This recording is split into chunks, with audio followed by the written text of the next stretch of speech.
नमस्कार, मेरा नाम आज़ाद कबीर है। आप देख रहे हैं ए न्यूज़ टुडे। केंद्र सरकार की ओर से 19 सितंबर 2023 को नए संसद भवन में पहला विधेयक महिला आरक्षण बिल पेश किया गया। संसद के निचले सदन में कानून मंत्री अर्जुन राम मेघवाल ने महिलाओं को लोकसभा और राज्यों की विधानसभाओं में 33% आरक्षण दिलाने वाला ये बिल पेश किया। ए न्यूज़ टुडे का सबसे बड़ा सवाल, क्या महिला आरक्षण बिल से क्या पीएम मोदी ने बड़ा दांव चल दिया है? क्या 43 करोड़ महिलाओं को साधने की तैयारी है और दूसरी तरफ विपक्ष को नाखुशी का मौका तक नहीं मिल रहा? 17वीं लोकसभा में जीतकर आई 78 महिला सांसद।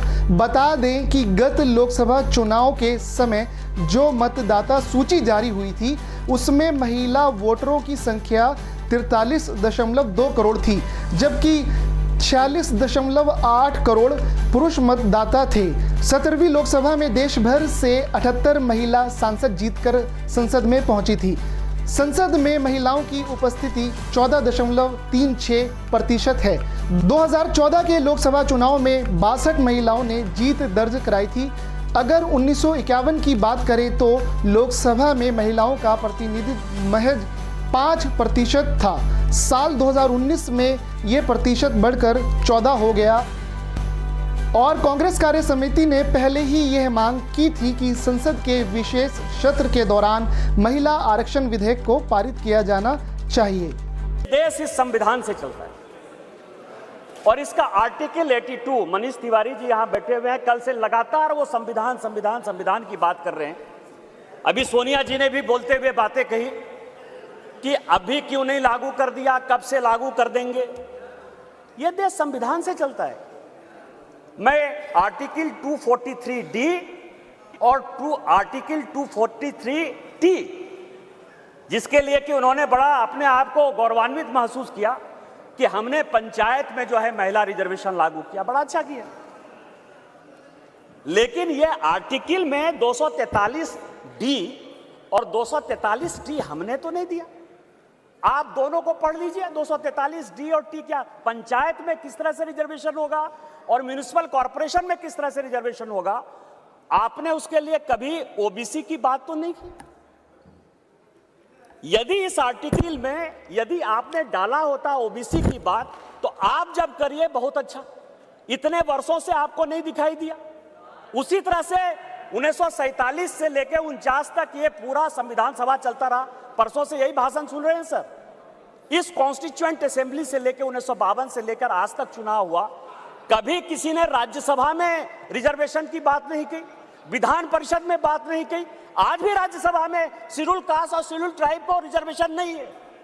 विधान परिषद में शेड्यूल कास्ट शेड्यूल ट्राइब को रिजर्वेशन नहीं है। आप कौन सी नई बात केवल पॉलिटिकल एंगल के लिए ले आते हैं?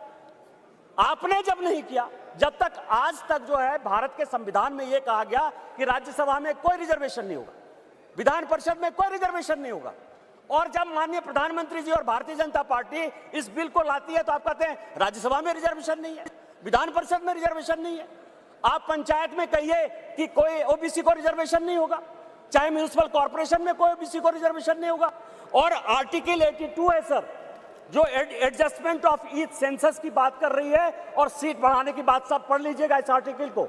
इसमें कहा गया है कि 2026 तक सभी चीजों को हमने फ्रीज कर दिया है। आप अनकॉन्स्टिट्यूशनल काम करना चाहते हैं, आप उसके ऊपर जो है कहते हैं कि 2024 से लागू कर दीजिए। तुरंत सुप्रीम कोर्ट में जाएगा और सुप्रीम कोर्ट में तुरंत वो स्टक डाउन हो जाएगा। क्या आप चाहते हैं कि महिलाओं को रिजर्वेशन नहीं दें?